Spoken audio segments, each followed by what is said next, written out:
சச்சரிதம் 40வது அத்தியாயம். பாபா தனது பக்தர்களின் அழைப்பை ஏற்று எவ்விதமெல்லாம் செல்லுகிறார் என்பதை பற்றி கூறுகிறது.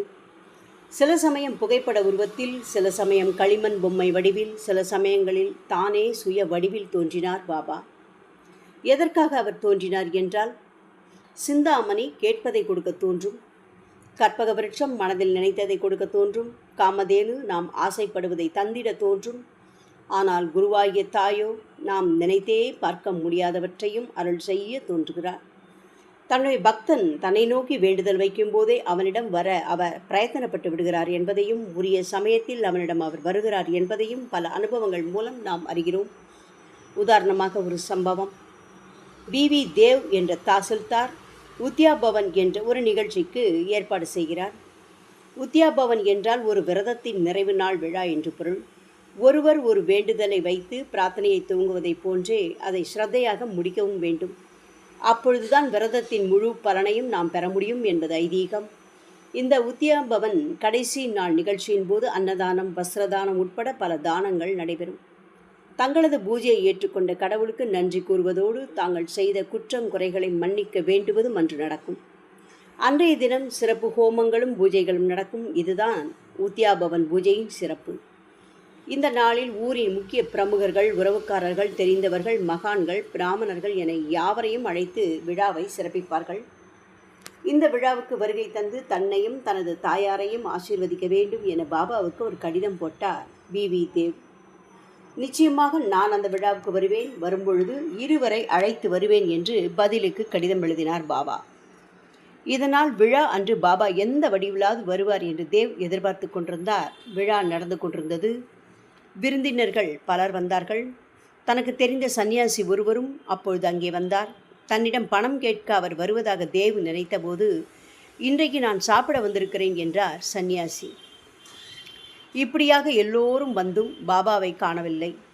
இதனால் தேவுக்கு கோபம். உடனடியாக ஒரு கடிதம் எழுதி, உங்களையே நம்புகின்ற பக்தனை இப்படி ஏமாற்றலாமா என கேட்டுவிட்டார்.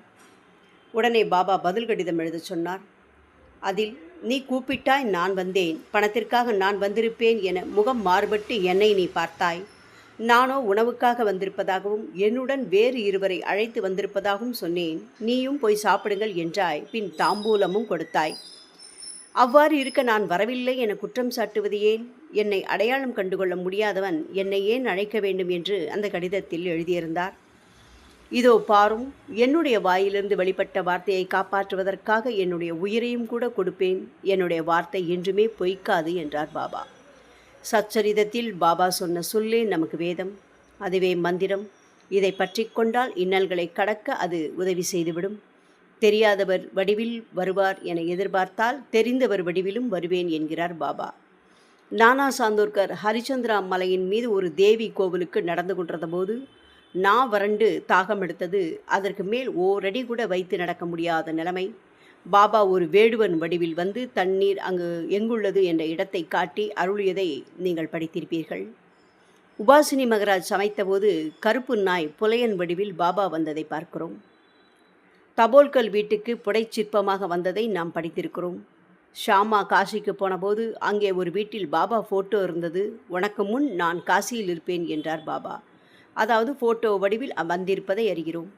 ரயிலில் பயணம் போன ஒரு பக்தர் மீது உதி பொட்டலம் விழும். அந்த பக்தரிடம் நான் ரயிலில் உம்மிடம் வந்தேன் என்று தானே உதியாக இருப்பதாகவும் அவர் கூறியிருந்தார். ஒரு துறவியை தனியாக ஒரு கோட்டைக்கு போய் இருக்குமாறு அனுப்பிவிட்டு அங்கே அவருக்கு நேரடி தோற்றத்தில் காட்சி கொடுத்து நான் எங்கும் உள்ளேன் என்று சொன்னார். இவ்வாறாக நமக்காக பாபா எல்லா இடங்களிலும் அலைந்து கொண்டும் நம்மிடம் இருந்து கொண்டும் நம்மை நோக்கி வந்து கொண்டும் இருக்கிறார். நமக்குத்தான் அவரை அடையாளம் காணும் எந்த தகுதியும் இருப்பதில்லை. உங்களுக்கு நன்மை செய்கின்றவர் வடிவில், நல்லனவற்றை போதிக்கின்ற நண்பர்கள் வடிவில், பெரியோர்கள் வடிவில், உதவுகின்ற விலங்குகள் வடிவில், வீட்டை விட்டு போகும்போது வழித்துணைக்கு வருவேன் என்றபடி அவருடைய வருகை இருக்கும். நாம் தான் எச்சரிக்கையாக இருந்து அவருடைய பிரசன்னத்தின் போது அவரை பிடித்து கொள்ள வேண்டும். ஓம் சாய்ராம்.